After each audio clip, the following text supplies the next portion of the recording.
नाशिक स्टेशनपासून पांडवलेनी जवळजवळ 20 मिनटावर आहे. तर बसने मी इथे उतरलो आहे पांडवलेनी बस स्टॉपला आणि इथे जवळच लेणी आहे. जास्त चढ नाही आहे, साधारणतः 15 मिनटं वगैरे लागतात. तर सुरुवात मी इथून करत आहे कारण नाशिक स्टेशनच्या जवळ हा स्पॉट आहे. तो सुरुवात इथून करत आहे. बसमध्ये काही प्रवासी होते, त्यांनी मला गाईड केलं की कुठून कसं जायचं आहे, काय आहे आणि कुठल्या गोष्टी जवळ पडतील. तर जवळजवळ जे काय कनेक्टेड आहेत तिथूनच मी जाणार आहे. हा सोलो ट्रॅव्हल आहे. मित्रांना विचारलं पण ते तयार नव्हते. सो 2 दिवस नाशिक पूर्ण एक्सप्लोअर करायचं आहे.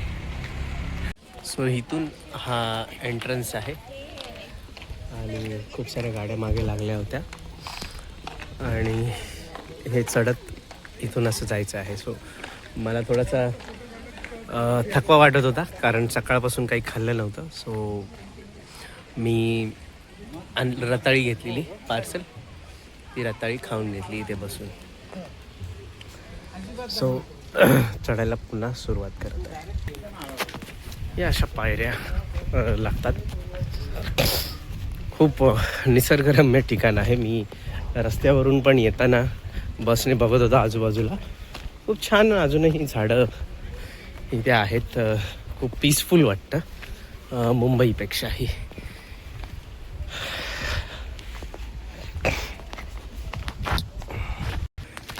सो इथे लिहिलेलं आहे त्रिरश्मी बौद्ध गुफा आहे.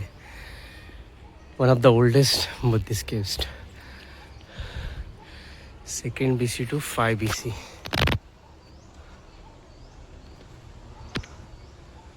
Bihar, where the first caves carved out by the Emperor Ashoka. पांडवलेनी बोलतायत पण बघूया पुढे काय आहे. सो फायनली पांडवलेनीजवळ टॉपला पोहोचलेलो आहे.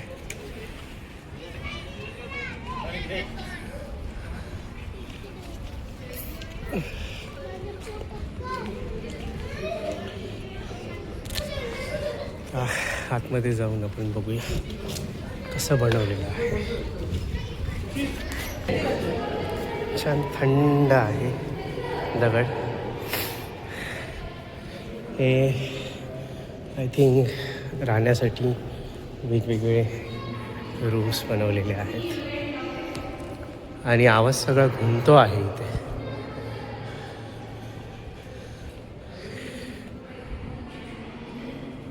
काही स्टॅच्यूज बनवलेले आहेत. ॲक्च्युली आतमध्ये बघायला गेलं तर झोपण्यासाठी वरच्या साईडला थोडंसं कोटा केलेला आहे सगळीकडेच. जरा पायऱ्या चढून वर थोडंसं जावं लागेल. चला.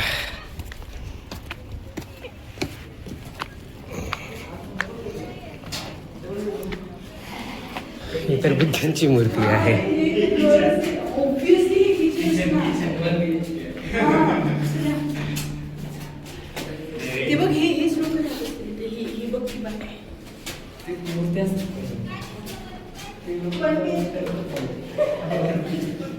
मौन व्रत. अजून काही नाही आहे. परत खाली जावं लागणार. बेसिकली हे मेडिटेशनसाठी केलं असावं. असे इथे नावं दिलेली आहेत, नंबर्स दिलेले आहेत 12, 13.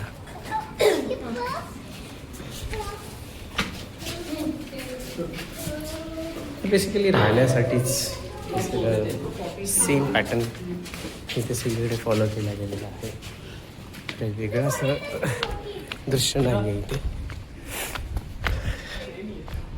छोटासा डोंगर आहे आणि त्या डोंगरावर हे सगळं कोरलं गेलेलं आहे. आणि ते पाणी जे सगळ्या ठिकाणी तुम्हाला मिळतं, फोर्टवर गेल्यावर इतर कुठेही गेल्यावर नॅचरल जो पाण्याचा रिझर्व असतो तो आपल्याला मिळतो. शुद्ध पाणी असतं, हे पिण्यासारखं असतं आणि मिनरल वॉटरपेक्षाही श्रेष्ठ असं बोलेल मी ते पाणी असतं, कारण ते फिल्टर होऊन पूर्ण येतं ना त्याच्यामुळे.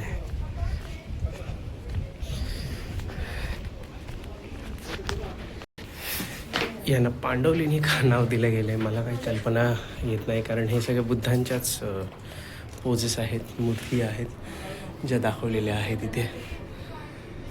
सो स्तूप टाईप इथे आहे. जे कोंडाने केव्ज लावतो तसंच काहीसं इथे आहे. अजून एक पायरी सोडून वरच्या साईडला हे स्ट्रक्चर आहेत.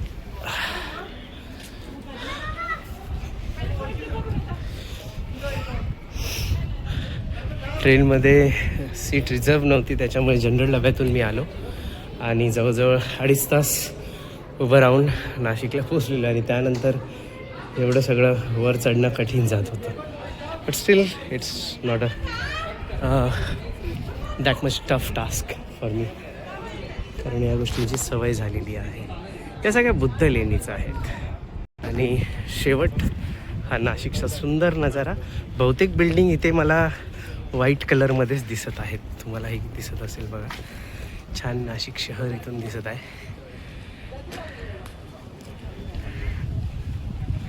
मस्तच व्ह्यू आहे हे काय. स्पष्टपणे गौतम बुद्ध आणि त्यांच्या वेगवेगळ्या यक्ष, गंधर्व, अच्छा यक्ष, किन्नर, गंधर्व. ओके, जबरदस्त आहे, जबरदस्त. हो हो, त्यावेळी त्यांनी सगळं हे. त्यांची कला कसं आहे, नुसतं डोंगरातून दिसतात. हो हो बाहेर देशचे लोक उपस्थित नाहीत. हो हो, खरं आहे. आणि किती वर्षांपूर्वीची आहे ही? किती वर्षांपूर्वीची आहे? सेकंड BC मध्ये. हां, असेल शिलालेख. मग याला पांडवलेणी असं का नाव दिलेलं आहे? आता आपला धर्म हिंदू धर्म हिंदुस्थान आहे. अच्छा, म्हणजे ते नाव टाकलं गेलेलं आहे. काम आपण हां. आपल्याला काम म्हणते हिंदुस्थान म्हणते ती. हां हां, पण खरं इथं बौद्धाचे सगळे शिलालेख आहेत. हो हो. छान छान मुद्रांमध्ये या मूर्त्या आहेत. असं पुढे पुढे जात गेलं तर भरपूर काही गोष्टी आहेत. तर ते काका भेटलेले, भरपूर वयोवृद्ध होते. त्यांनी सांगितलं की हे सगळं बुद्धांच्या काळातील लेणी वगैरे स्थापित केलेल्या होत्या. त्याच्यानंतर त्यांनी काही नाव दिलं त्याला पांडव लेणी वगैरे, जे चुकीचं आहे असं त्यांचं म्हणणं होतं. आणि खाली पण काही सांगितलेलं आहे, जे काय आहे ते नावं वगैरे दिलेली आहेत, बुद्धिस्ट लेणी वगैरे. छान असा नजारा नाशिक शहराचा. सो जास्त वेळ न घालवता मी उतरायला सुरुवात केलेली आहे. छान अशी 1/2 किलोमीटर तरी लेणी पसरलेली आहे. आणि खरंच खूप, हे तर माझ्यासाठी एक कॉमेडी टाईप होतं. पांडव लेणी ऐकण्यात आलेलं पण आहे ती बुद्धिस्ट लेणी. हे काहीतरी भेसळ केलेली आहे. उगाचच त्या लेण्यांना नावं त्यांची चेंज करायची आणि भ्रमित करायचं लोकांना. सो बुद्धांचा मोठा इतिहास आहे भारताला, आणि हे मिटवण्याचा कुठेतरी प्रयत्न होत चाललेला आहे असं वाटतं आहे. सो इथे एक मुंबई नाका आहे आणि त्याच्या बाजूलाच कढी वडा हा फेमस आहे. मी ऑनलाईन बघितलेला, तर बोललो एकदा खाऊया. थोडं वेगळे पण मला वाटलं, त्यामुळे बोललो हा ट्राय करून बघितलाच पाहिजे. त्यासाठी स्पेशली रिक्षा करून मला यावं लागलं सरळ. सो इट्स रिअली टेस्टी, मजा येत आहे. सो हे ते ठिकाण आहे श्री माऊली कढी समोसा. मुंबई नाका आहे आणि इथे भव्य दिव्य असा सावित्रीबाई फुले आणि महात्मा फुले यांचा पुतळा उभारलेला आहे. खूप छान वाटतं असं काही बघितल्यावर. यांनी जी ज्योत पेटवलेली क्रांतीची, ती 150 वर्षानंतरही अशी शाबूत आहे अनेक शहरांमध्ये. हे बघून खरंच भारी वाटतं. सो मिसळ खायला मी खूप दूर जाणार होतो, साधना मिसळ. पण एकाने सांगितलं की तो फक्त देखावा आहे, तर तुम्ही इकडची ट्राय करा, मुंबई नाक्याजवळचीच. सो ही अगदी लाल लाल अशी तिखट मिसळ मी ट्राय करत आहे. सो पापडही दिलेला. सो सुला वाईन्सकडे आता माझी एंट्री होणार आहे. एक सुंदर असं दृश्य सुरू होईल. 600 रुपये एंट्री आहे. त्याच्यामध्ये काय काय गोष्टी मिळतील बघूया. काय काय एन्जॉय करायला मिळतं आहे. सुंदर निसर्ग आहे आणि छान अशा वाईनच्या बॉटल्स. रिक्षावाला पण छान मिळालेला, ज्याने मला गंगापूर गावातनं डायरेक्ट इथे शिफ्ट पाठवलं. तर खूप छान बोलायला होता. अनेक गोष्टी त्याने मला सांगितल्या, कसं आहे काय वगैरे, काय करायचं पुढे जाऊन, संध्याकाळी निघत असेल तर वगैरे. गाडी आहेत.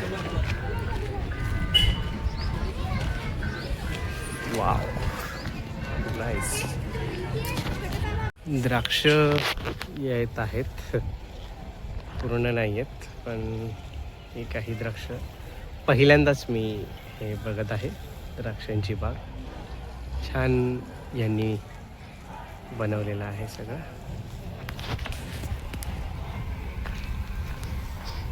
वर काहीतरी चालू आहे म्युझिक, सो तिथे जाऊया. छान अशी झाडं कटिंग करून लावलेली आहेत. वर फुले. उटीचीच आठवण झाली मला पुन्हा. काही स्कूटर्स आहेत फोटो काढण्यासाठी, आणि लोकही बसलेली आहेत वर, काय काय टेस्ट करत आहेत.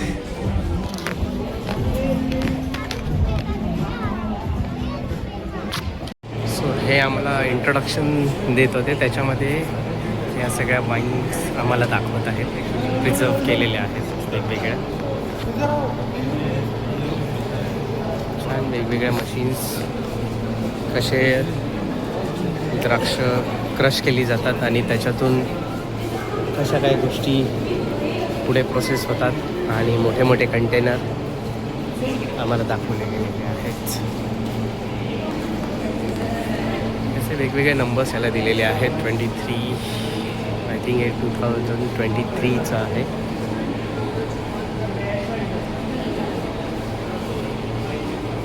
तरी म्हणते बॅरल साईज असावी ही. ही रासाची आहे, त्यांचा एक ब्रँड आहे रॅसा. आता आम्ही वाईन टेस्ट करणार आहोत. तुम्ही मागे बघू शकता, मला एक एक वाईन टेस्ट करायला देणार आहेत. नक्की किती देणार आहेत माहिती नाही, पण बघूया एक एक टेस्ट कसं आहे. For the first time I am trying this. समोरच आम्ही जिथे टेस्ट करत आहोत तिथून असा सुंदर नजारा आहे पूर्ण सुला वाईन्सचा. So I will tell about how to hold the wine glass while tasting. So hold the glass at the stem of the glass, or you can hold it at the bottom of the glass like this. Please don't hold the glass like this. It may affect on the temperature of the wine and you will not get the perfect taste of the wine. So while holding the glass, you can hold like this. You can swirl like this. ग्लासच्या खाली पकडायचं आहे. वर पकडल्यावर आपलं temperature त्याच्यामध्ये shift होतं आणि taste change होण्याची शक्यता असते. टेस्ट चेंज होते. If you swirl the glass for this sparkling wine, whatever the fizz present in the wine will get disappear and you will not get the perfect fizz on the palate. And before this tropical rosé wine. This Tropical rosé. 12.5% of the alcohol content. It's a completely sparkling wine. So whatever the CO2 is present in this wine is 12.5% completely dry alcohol at the time of the fermentation. So ही सर्व करण्यात येत आहे आणि आम्हाला थोडीशी दिलेली आहे. So let's test it. थोडंसं यांनी बोले शेक करायची आहे.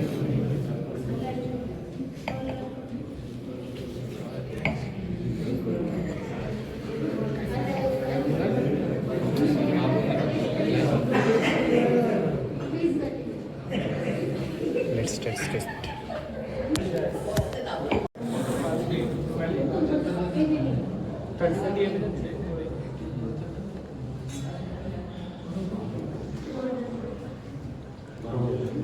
थोडासा कोकम सरबत सारखी टेस्ट आहे.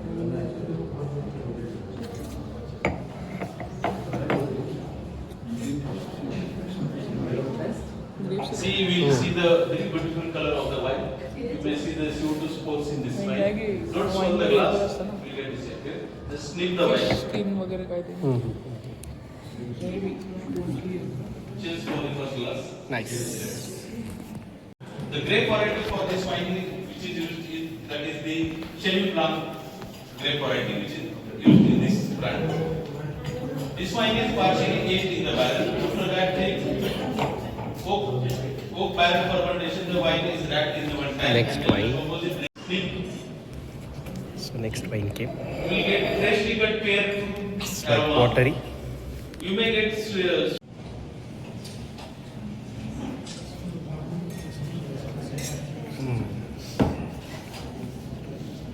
Vanilla.